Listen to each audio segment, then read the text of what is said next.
Today is Monday, September 30th, and I'm just wondering who the real Texas Rangers are. Are they last year's wonderful champions of baseball, or this year's dud? Introducing Star Power Smart Home Solutions, where cutting-edge technology meets effortless living. Control your entire home with just a tap on your smartphone. Adjust the lights, set the temperature, ensure your home is totally secure, all from the palm of your hand. Experience the ultimate solution in comfort and security for your family. Start by going to the website, GetStarPower.com. That's GetStarPower.com. And now, a word from our title sponsor. Are all financial advisors fiduciaries? Fewer than you think. Not knowing could reduce your lifestyle. Hi, I'm Mitch Kramer, founder and CEO of Fluent Financial. A fiduciary is a regulatory term to reduce conflicts of interest in wealth management. A fiduciary always works in your best interest. A non-fiduciary advisor might put their compensation or company ahead of yours. At Fluent Financial, we are certified financial planners acting as fiduciary advisors. To learn more, go to fluentfinancial.com or Fluent Financial's YouTube channel. Crest is again proud to sponsor the McKinney Police Association Golf Tournament and Car Raffle, October 24th at TPC Craig Ranch in McKinney. Sign up and purchase a raffle ticket for the opportunity to win a brand new Crest Cadillac CT4. It's easy. You go to CrestCares.com. You don't even have to live in McKinney to win. Grab yourself a raffle ticket, sign up at CrestCares.com, perhaps win that new vehicle, and do support the McKinney Police Association. In 1993, Bob opened the original Bob's Steak and Chop House on Lemon Avenue. 32 years later, the original Bob still greets you at the original Bob's. And now his sparkling new Bob's at Craig Ranch has opened in McKinney. Same fantastic beef and fresh seafood at these two Bob's, each run by the Bob's Steak and Chop House. In 2023, the Texas Rangers stunned the baseball world by winning their first ever championship in 53 years. And this year, the baseball world was stunned that these Rangers were virtually never a contender. You know, the nice thing about the long seasons of our professional sports teams is that it gives you plenty of clues to what happened when you're trying to do an autopsy on a season.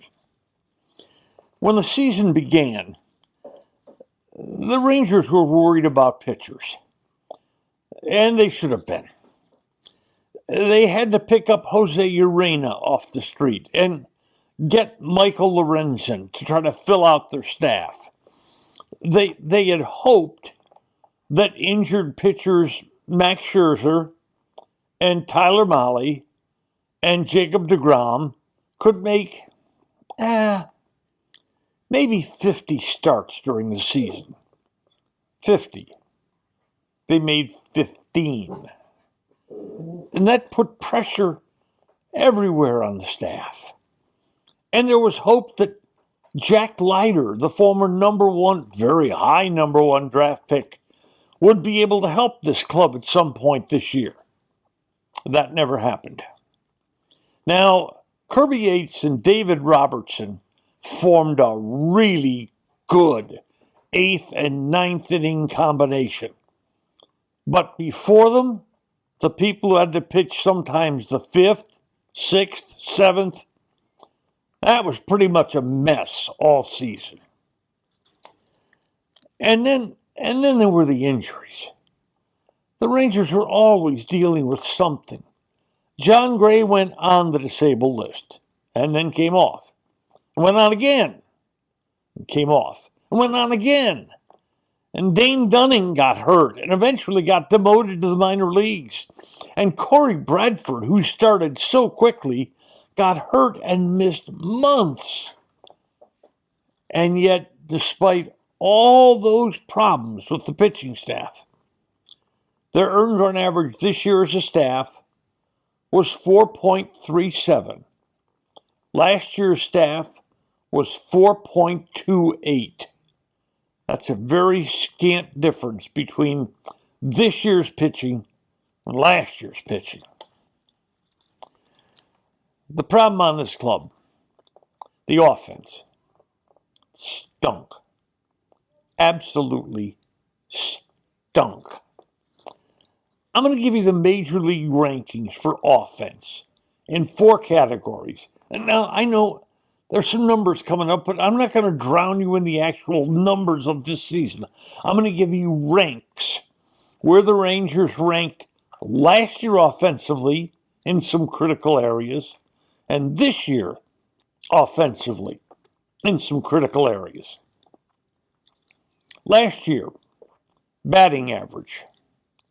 The Rangers had the number 2 team batting average in the entire major leagues. This year, they had the number 22 batting average in the major leagues. Last year's on-base percentage, they're number 3 in the major leagues. This year, they're number 21 in the major leagues. Slugging percentage. Yeah, the Rangers were right there last year. 3rd in the entire major leagues in slugging percentage.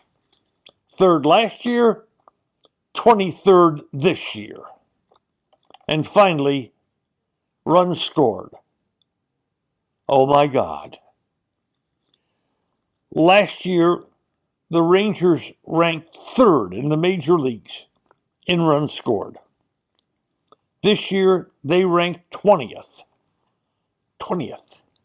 How big was the drop-off? Last year, the Rangers scored 881 runs. And this year, they scored 683 runs. That's a drop-off of 198 runs scored between last year and this year. There's a stat called WAR, wins above replacement. What it does is measure the total offensive impact of a player. This year, 12 of the 13 Ranger positional players dropped off in WAR. The one who didn't? Utility man Josh Smith, who may have earned his way somewhere into the lineup next year. So that's 24. But who will the Rangers be in 25? Well, let's go back to pitching again. The staff is going to be shuffled again. Yates and Robertson at the back end of the bullpen, who were so good, they're each free agents. And they're going to command a lot more in the market than they did last year on their 1-year Ranger contracts. The biggest question? Nathan Eovaldi. He made $12 million this year. Boy, was he ever worth it. But he qualified to pitch for the Rangers next year at $20 million. I just don't think he's going to accept that. I think he's going to choose to be free, where he can get 2, probably 3 years guaranteed from somebody at $20 million or more. That would leave a huge hole if Eovaldi leaves. Now, there's Jack Leiter and Kumar Rocker, 2 former high number 1 draft choices. Now, they're very, very talented, but they've had no success on a major league level. In fact, Rocker, who's been hurt so much, hasn't virtually pitched anywhere in his career. But while that may be very risky to depend on those 2, that's a risk the Rangers may have to take. Offensively, Semien, Seager, Young, Langford, they're core members. But what about the other guys? Garcia, Lowe, Taveras, Heim, Duran. They all fell off terribly this year. So who are they? Are they the good players of last year? Or are they the below average players of this year? Now, there's one other name there, and that's the hero of the 2023 late regular season and postseason, Evan Carter. Evan Carter, for the second time in 3 years, encountered really significant back problems. And when he did play, quite honestly, he was terrible. And Evan Carter cannot hit left-handed pitching. So at this point, even though he looks so brilliant late in 23, I think we must consider Evan Carter at best a platoon player.